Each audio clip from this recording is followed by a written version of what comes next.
Olá, graça e paz. Estamos dando início a uma meditação espiritual e, para isso, nós gostaríamos de convidá-lo a acompanhar conosco a leitura que nós vamos fazer num texto que está em Salmos 122, versículos 6 e 7. Diz assim: Orem pela paz de Jerusalém, que sejam prósperos aqueles que a amam, reinem paz em seu meio e prosperidade nos seus palácios. Esse é o desejo de Deus para com a nação eleita, ou o povo eleito. É verdade que houve muitas situações em que alguém poderia questionar isso, mas nós acreditamos na palavra profética de Deus. Eles são o meu povo, são menina dos meus olhos. E, e não se descarta aqui o povo árabe. O povo árabe faz parte desse plano de Deus também. Plano de paz. Deus quer paz para todos. Não é à toa que em João 3,16 a Bíblia diz: Deus amou o mundo de tal maneira que deu o seu Filho unigênito para que todo aquele que nele crê não pereça, mas tenha a vida eterna. E é por causa disso que um tempo atrás nós ouvimos um testemunho de um irmão aí que é uma pessoa muito de família muito conhecida no meio árabe. Ele é filho de um dos fundadores do movimento Hamas, mas é um cristão, é alguém que segue a Jesus. Igual ele, tem uma infinidade de outros irmãos que deixaram o islamismo e se entregaram a Jesus e se tornaram seguidores daquele que é verdadeiramente o Yamashia, ou seja, o Messias.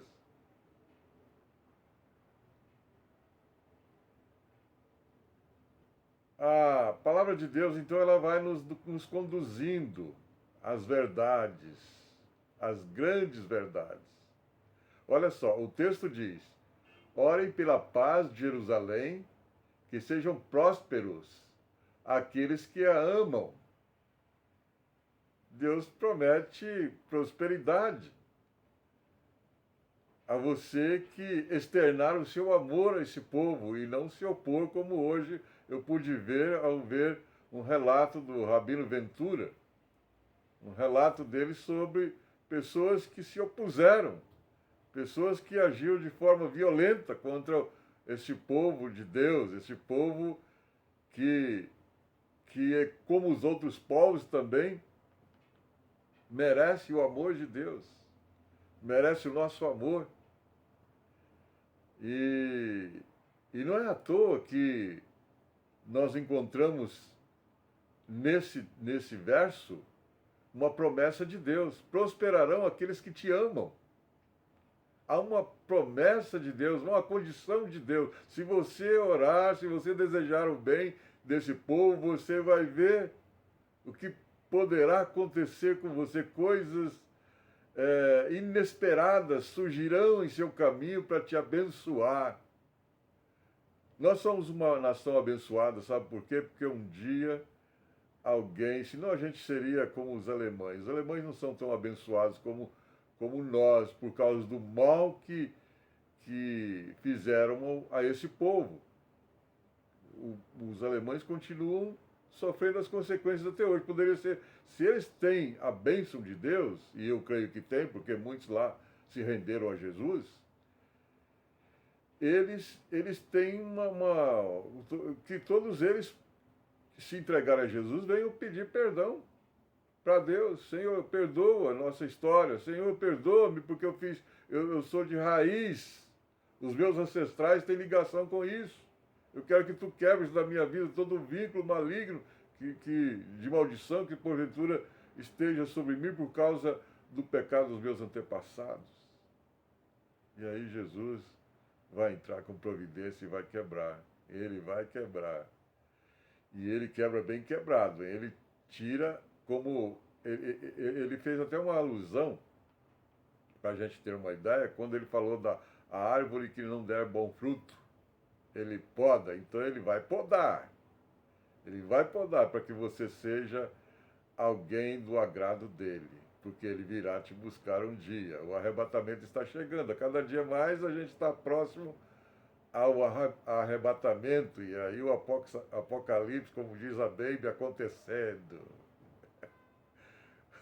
O Apocalipse acontecendo, que na realidade vai virar um caos quando a igreja ser tirada da terra.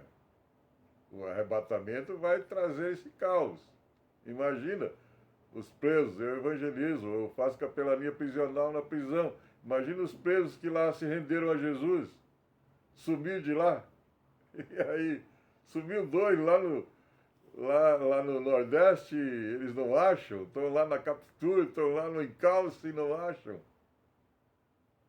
Imagina quando sumir centenas e centenas das prisões, porque foram levados, porque houve um arrebatamento e ali havia um remanescente, havia ali um grupo daqueles que se tornaram nova criatura.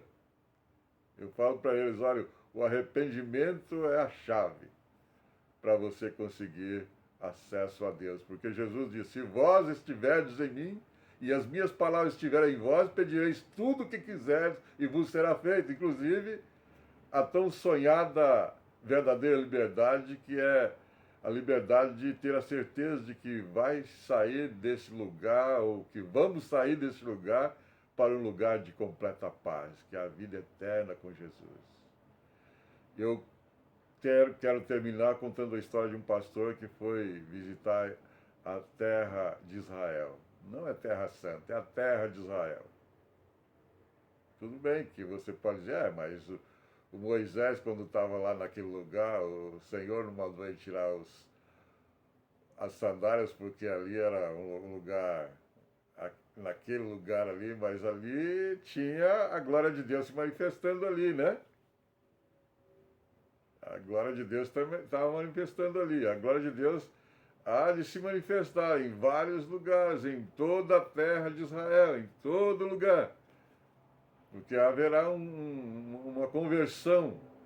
Paulo fala isso em Romanos capítulo 11, capítulo 9. Ele fala que o bom desejo do seu coração é que todos venham a se render ao Senhor Jesus.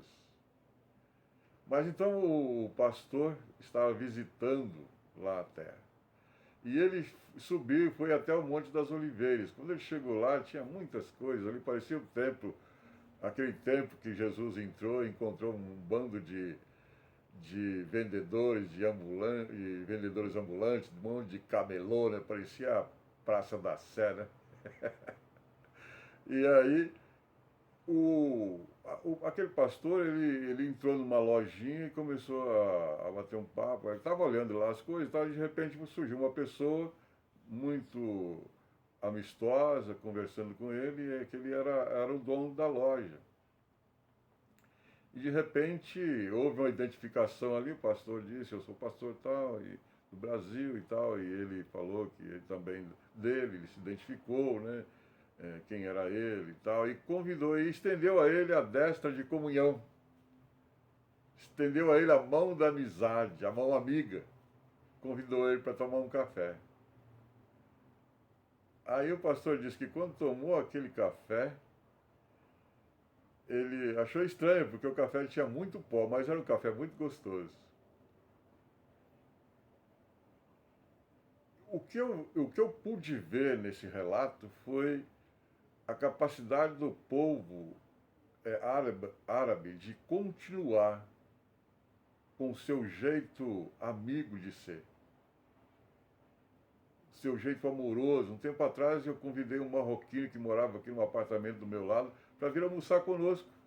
Mesmo que ele fez um ataque ferrenho, um ataque muito extremado ao cristianismo, mesmo assim, eu falei assim, o amor de Deus me constrange a fazer isso.